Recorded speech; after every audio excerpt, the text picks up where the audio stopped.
Der ESC ist ein unpolitisches Event, so steht es in den Regeln. Yeah right, und die Schweiz hat keine Berge. Politik ist schon immer ein Teil vom Song Contest. Das sind 3 Arten wie. Queere Identität zum Beispiel. Schon einer der ersten Sieger singt über Homosexualität, die meisten Heteros checken es nicht.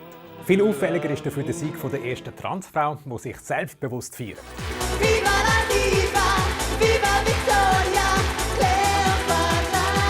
Das öffnet Köpfe in Europa, macht den Weg frei für Acts wie Conchita Wurst und Nemo. For peace and dignity for every person in this world. Aber auch die Konflikte auf der Welt zeigen sich in den Songs, wenn sie nicht verboten werden. Das ist Georgien passiert. Nach der russischen Invasion dort wollte man einen Anti-Putin-Song schicken. Putin, das kommt nicht durch.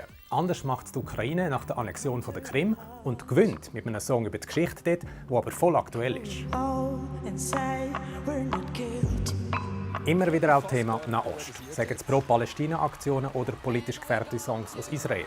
Letztes Jahr erinnert das Lied von dort so stark an das Hamas-Massaker im 23, dass Israel Text und Titel muss ändern. Aus October Rain wird Hurricane. Eigentlich geht es beim ESC darum, dass man zusammen singt und nicht streitet. Frieden ist dann auch seit jeher das Polit-Statement Nummer 1. Gerade nach dem Zweiten Weltkrieg ist das für Deutschland mega wichtig, in den 80er Jahren sogar wortwörtlich. Ein bisschen Frieden, ein bisschen Sonne für diese Erde, auf der wir wohnen. Ein Europa, wo alle friedlich zusammenkommen, für das steht der ESC. Auf den Punkt gebracht von Italien.